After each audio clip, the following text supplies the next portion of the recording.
বাংলাদেশে জেলবন্দি ৯৫ জন ভারতীয় মৎস্যজীবী শীঘ্রই ফেরানোর উদ্যোগ নিয়েছে রাজ্য সরকার। উদ্যোগ নিয়েছেন মুখ্যমন্ত্রী। ২ মাস আগে কাকদ্বীপে ৬টি ট্রলার আটক করে বাংলাদেশের উপকূলরক্ষী বাহিনী। মুখ্যমন্ত্রীর দপ্তর থেকে কাকদ্বীপের বিধায়ককে ফোন করা হয়। মৎস্যজীবীদের পরিবার কেমন আছে খোঁজ নেন মুখ্যমন্ত্রী। আর এবার যে মৎস্যজীবীরা বাংলাদেশে রয়েছেন, যারা আটকে রয়েছেন, জেলবন্দি রয়েছেন, সেই ৯৫ জন মৎস্যজীবীকে বাংলাদেশে ফেরানোর উদ্যোগ নিল রাজ্য সরকার। মুখ্যমন্ত্রী এই উদ্যোগ নিয়েছেন যে ৯৫ জন মৎস্যজীবী বাংলাদেশে জেলবন্দি, তাদের ফিরিয়ে আনার উদ্যোগ নিয়েছেন মুখ্যমন্ত্রী। নকিবউদ্দিন গাজী রয়েছেন টেলিফোন লাইনে, আরো বিস্তারিতভাবে এই বিষয়ে জানাবেন। নকিবউদ্দিন, কি খবর রয়েছে?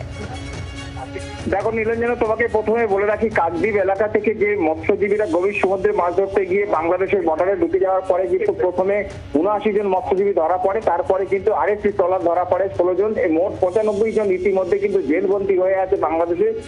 বারবার এটা প্রশাসনিক যেভাবে দুই দেশের মধ্যে কথাবার্তা চলছে এবং পাশাপাশি যেটা বলা যাচ্ছে যে রাজ্যের মুখ্যমন্ত্রী মমতা বন্দ্যোপাধ্যায় অনেক আগে এটা উদ্যোগ নিয়েছে এবং সেই উদ্যোগে অনেকটাই এগিয়ে গেছে বলে যেটা জানা যাচ্ছে। বিধায়ক মন্টুরাম পাতিরা যেটা জানিয়েছেন যে এই বিষয়ে দুই দেশের সঙ্গে কথা হয়েছে এবং খুব শীঘ্রই ওই ৯৫ জন মৎস্যজীবী যাতে ফিরে আসে সেটা ব্যবস্থা করা হচ্ছে এবং পরিবারদের সঙ্গে কথা বলে তাদেরকে আশ্বস্ত করেছে যাতে দুই দেশের এবং বিশেষ করে রাজ্যের মুখ্যমন্ত্রী যেভাবে পদক্ষেপ নিয়েছেন এই ৯৫ জন মৎস্যজীবীকে ফিরিয়ে আনার জন্য, সেই মতন কিন্তু তাদের সেই কাজ প্রক্রিয়া চলছে।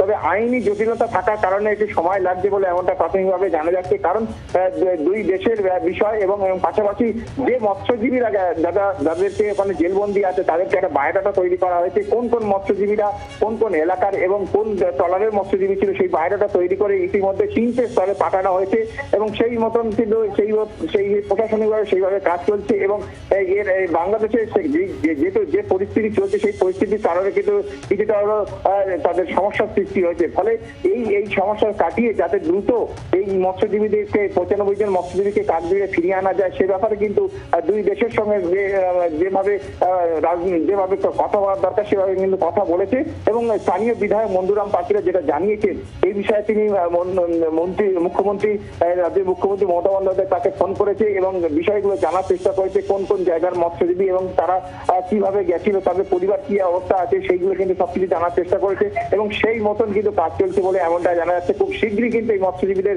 বাংলাদেশ থেকে জেলবন্দি করার যারা আছে তাদেরকে জেল জামিন করে তাদেরকে তাদের পরিবারের হাতে তুলে দেওয়া যাবে, সেই ব্যাপারে কিন্তু অনেকটা এগিয়েছে বলে এমনটাই জানা যাচ্ছে। ধন্যবাদ নকিবউদ্দিন। গত ২ তারিখ বিধানসভায় বাংলাদেশে জেলবন্দি মৎস্যজীবীদের নিয়ে উদ্বেগ প্রকাশ করেছিলেন মুখ্যমন্ত্রী মমতা বন্দ্যোপাধ্যায়। কি বলেছিলেন শুনব।